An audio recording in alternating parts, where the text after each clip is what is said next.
This new updated Hunter Arc Melee build is insane, and guys, I'm not kidding. Using one of the newly introduced Elemental Well mods this season, we can upgrade our melee builds to a whole new level. Not just this build, but almost every melee build in the game. But with this build in particular, we will be able to melt adds regardless of the activity in match game shields, melt champions, and heck, even bosses. What's actually funny is the majority of the time you can keep those tougher bosses locked in place and continuously stun them so they can't hit you, which means you can just sit there and keep punching them until they're dead. Whilst all this is going on though, each kill will boost your DPS, give you health, trigger health regen, drop elemental wells that are used for multiple things, and a bunch more fun stuff like extra super energy. Now guys, we have a giveaway winner, and that is about to be revealed. But for those who only care for the build, skip to this time on screen now to get straight into it. And don't forget to leave a rating and sub for all those awesome timestamps. So the giveaway winner of that $50 gift card goes to entry 660, which is a person named Ravinja from Indonesia. I hope I've said that right.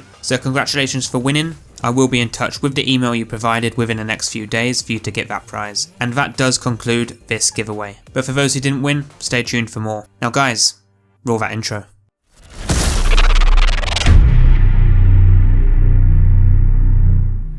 Before we get into the build setup, I will as always mention that if you do like these and you want to see more, the playlist is linked below for more awesome builds like this. But guys, this is going to be a little shorter than the usual videos we've had this week, as it's not really too advanced. So with this build, you will be using your melee as your main weapon, and you won't even need to use champion mods when you're doing things like a solo Legend Lost Sector, as you will just tear through everything one by one, for as long as you keep those stacked buffs. If you're going into master activities whilst underpowered as I tested, it will be tough to get that first kill, but if you can get those buffs up, you can tear through those adds as well, but it will be a lot harder to maintain due to the fact that those adds will kill you almost instantly like you will be doing to them. Now how this build works is you'll start by punching an add to death. This will then give you a combination blow ×1, dodge near an enemy to get that melee ability back and then repeat. With each melee kill you will drop elemental wells, so be sure to pick those up as this is very important for endgame to keep you alive more. Picking up those wells will give you a further increased melee damage punch, as well as making you charge your light, which then gives you damage resistance when your shields are destroyed. And with your exotic as well, every kill your next one will have increased damage, so you'll just be chaining those damage buffs over and over. But essentially every 2 kills you'll have a mega punch on top of your max stacked melee buffs. You may notice that some punches are hitting in the 30,000s, and then you have some that do hit way over 100,000, which is just stupidly OP because a few punches will kill small bosses or champions in seconds, and that's usually enough time to kill them before they put up a shield or anything.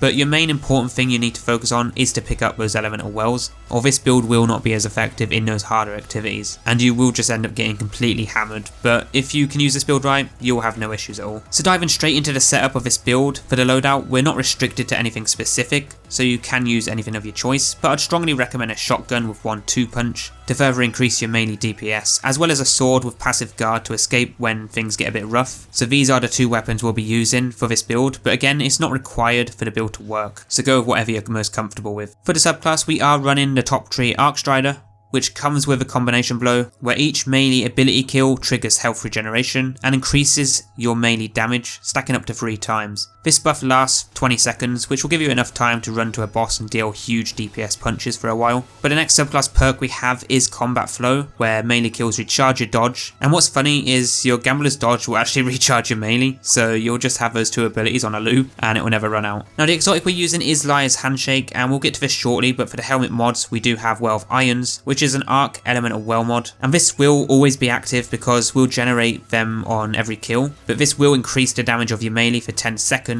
by 30%, stacking on all other buffs and debuffs. With this mod though we have double cheap hands-on mods for bonus super energy or melee kills, which you can swap out if you don't really care about getting your super faster along with those intellect mods. But for the gauntlets we do have of course Liar's Handshake, which reads, using your arc melee ability or being hit by a melee attack will allow you to follow up with an extremely powerful melee counterpunch that will heal you. And this does some serious damage by the way. But the way you'd use this is by getting a melee kill, dodge, and then melee twice and repeat. Now the mods we do have with this are Protective Light to gain significant damage resistance against combatants when your shields are destroyed, consuming 1 stack of Charge of Light. This should save you a lot in those difficult activities, but alongside this we do have our Shotgun mod to ready them faster, which isn't required, but it should help speed things up if using a 1-2 punch and running and gunning a lot. You could also use your champion mods though if you are concerned about doing activities without them slotted in, but they generally aren't really needed if you use the build correctly. Moving on to the chest, we have Elemental Charge to become Charge of Light when picking up those Elemental Wells, alongside some damage resistant mods to keep us alive more, again in those tougher activities. But for the legs we do have Well of Potency, a new seasonal mod this season that gives us super energy when picking up Elemental Wells. Now remember, every melee kill will spawn 1 well, so this should get your super a lot faster. But again, if you don't care about using your super, then you can swap this out to something like a Supercharge mod to benefit the Protective Light mod more.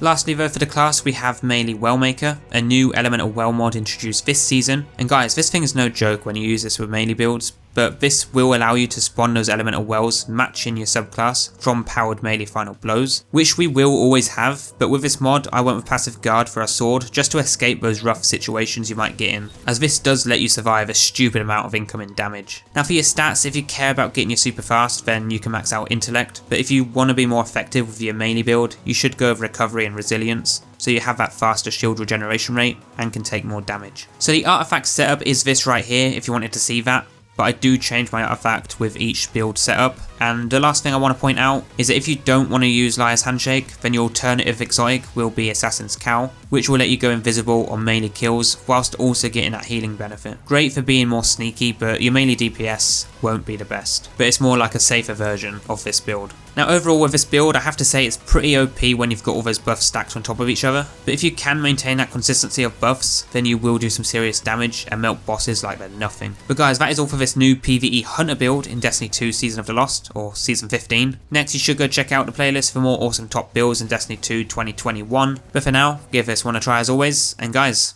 I'll see you later in the week this Thursday for the next one.